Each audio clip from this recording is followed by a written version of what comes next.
Hello friends, I am Nagbhushan and today I will be dealing a concept of conduction and I will tell you what is the definition of conduction or the basic principle involved in conduction, and I will tell you how the conduction is happening in a simple slab, and I will also tell you what is the governing equation for the conduction. Okay, so let us start conduction then.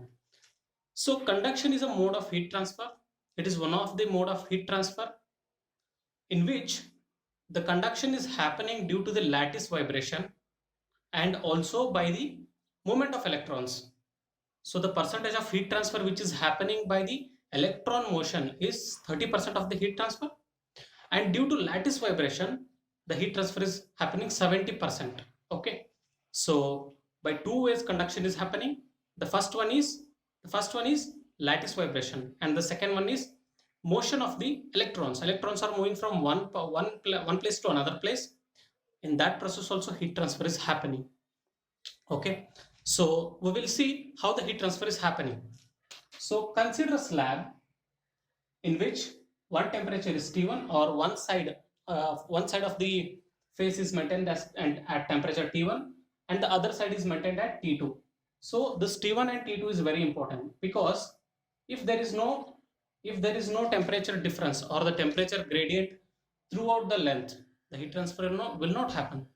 So the basic requirement for the heat transfer, be it conduction, convection or radiation, the basic requirement for the heat transfer is temperature gradient through some distance. Okay, so now we will see what is the governing equation of the conduction. So the governing equation for the conduction is given by a famous inventor, that is Fourier. So Fourier gave equation which will define how the conduction is happening through the slab or through the any given body.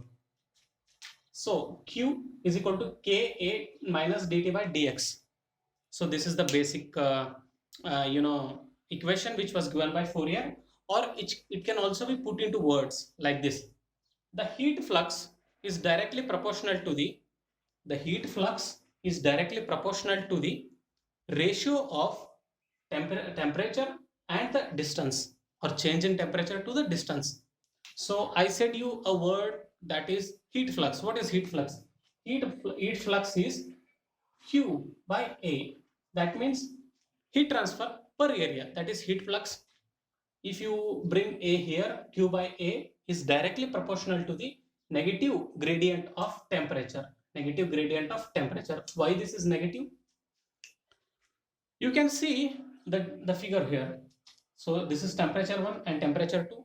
As you move from the left side to right side, as you move from the left side to right side, you can see the temperature is decreasing. As the distance is increasing, the temperature is decreasing. That is why we have taken negative gradient of the temperature. So I think you are clear with what is conduction and how conduction is happening, or why conduction happens, or any heat transfer, why it happens. You have known it, and I have also said you the Fourier's law. What is Fourier's law that I have written here? So using this simple equation, you can find the amount of heat transfer from one part to another part, or the one phase to another phase of a slab, of a cylinder, or any given structure, or any given geometrical structure.